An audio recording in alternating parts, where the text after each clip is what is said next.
jajaran keanggotaan dan semua rekan-rekan di komunitas Pandawa. Mungkin di sini saya akan memaparkan garis besar ADART yang ada di Pandawa.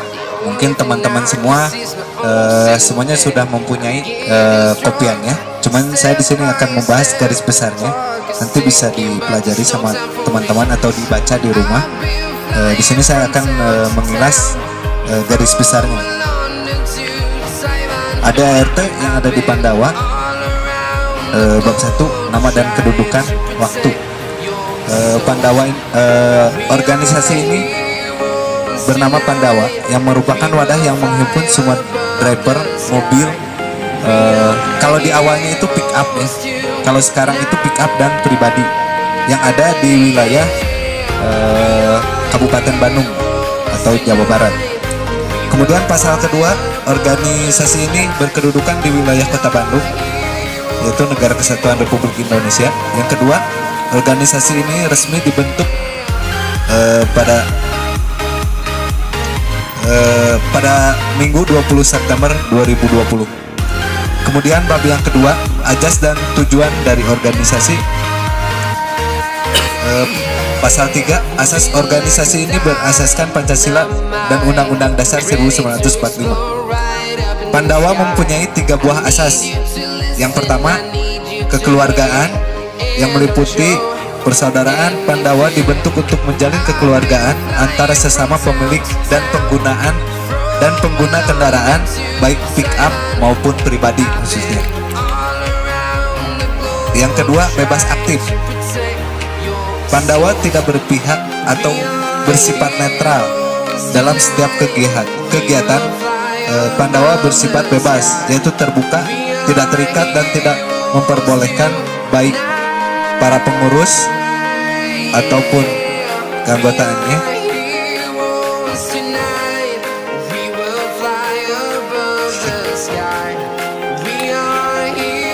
untuk berpihak atau melibatkan diri baik secara organisasi maupun perorangan terlibat di dalam suatu permasalahan atau pertentangan yang bersifat rasial. Jadi ulah dugika orang misalkan sareng komunitas lain aya kelas intinya itu untuk isi dari materi ini. Jadi orang terbuka dengan komunitas lain, berhubungan baik, jadi tidak ada clash dengan komunitas-komunitas lain yang ada di wilayah. Kemudian yang ketiga, kesukarelaan.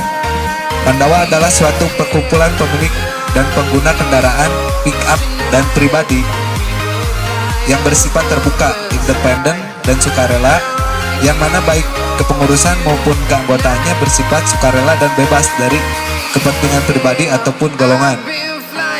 Kemudian pasal 4, tujuan organisasi ini sebagai wadah guna menghimpun driver pick up maupun pribadi yang bertujuan mempererat kekeluargaan, menghimpun aspirasi anggota dalam program kegiatan yang positif dan berguna untuk masyarakat.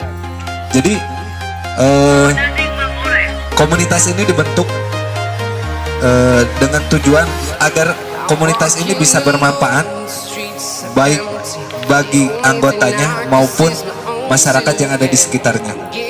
Kemudian bab yang ketiga, sifat.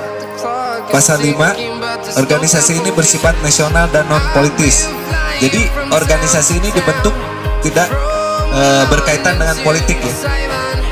Jadi kita nggak ada sangkut paut dengan politik. Yang kedua, organisasi ini memberikan kebebasan kepada anggotanya untuk aktif beraspirasi dalam mengisi program positif yang bermanfaat bagi anggota maupun bagi organisasinya.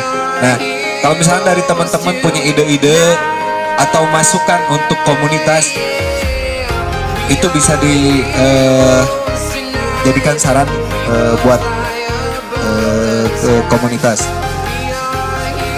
Kemudian yang keempat, bab keanggotaan. Pasal 7, keanggotaan. Organisasi ini terdiri dari sesepuh atau pembina dan anggota. Sesepuh adalah pendiri organisasi ini. Kemudian yang ketiga, anggota adalah seseorang ketika mendaftar anggota Pandawa memiliki kartu tanda anggota. Jadi ciri-ciri yang anggota itu mereka memiliki KTA.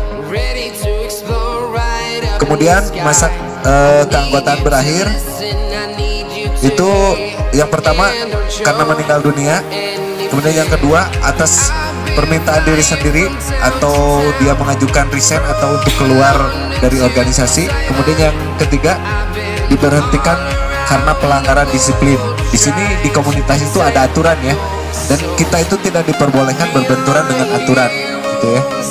Kemudian yang keenam musyawarah, pasal 9, kekuasaan tertinggi dalam organisasi ini berada dalam musyawarah. Jadi segala sesuatu permasalahan itu diselesaikan dengan cara bermusyawarah. Jadi kita tidak bisa mengambil istilahnya sendiri ya. Segala sesuatu kebijakan itu harus dimusyawarahkan. Kemudian musyawarah kepengurusan diadakan sekali dalam 1 tahun dan dilakukan selambat-lambatnya pada akhir Desember. Jadi di komunitas kita itu ada musyawarah tahunan ya.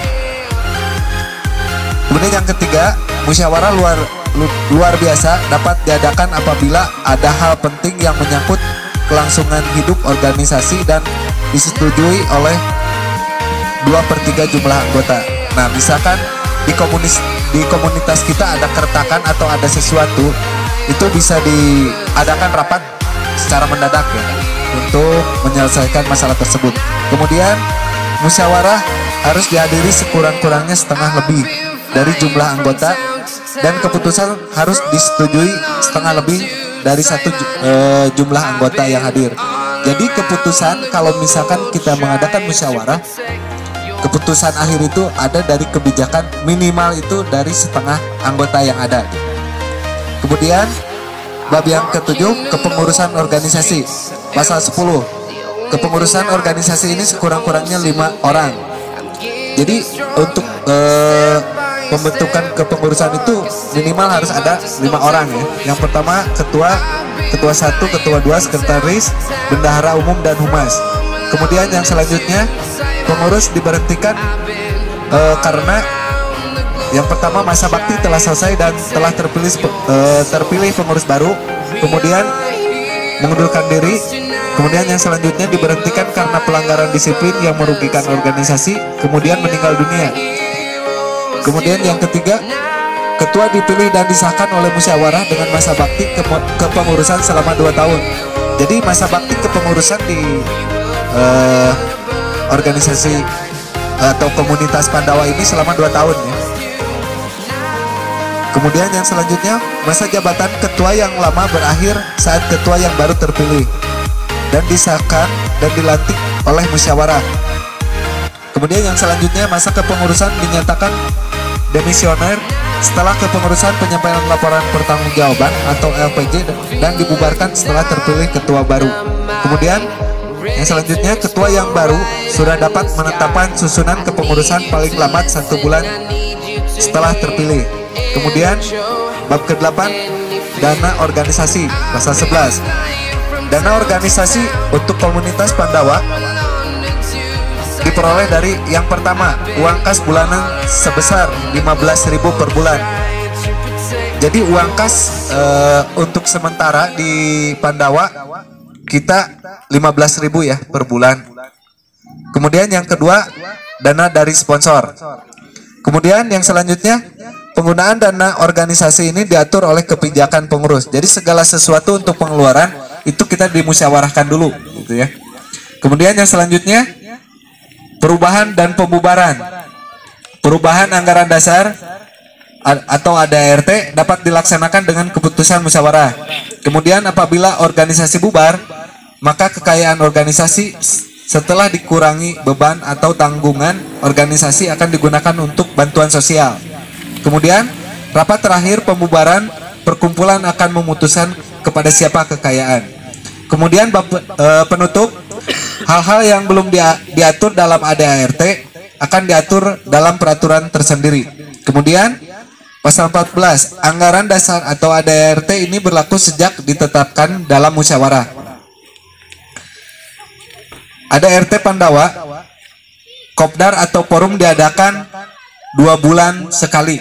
Jadi kita Kopdar untuk sekarang ini 2 bulan sekali. yang diadakan dalam 2 bulan, ada yang dinamakan Kopdar Forum Wajib.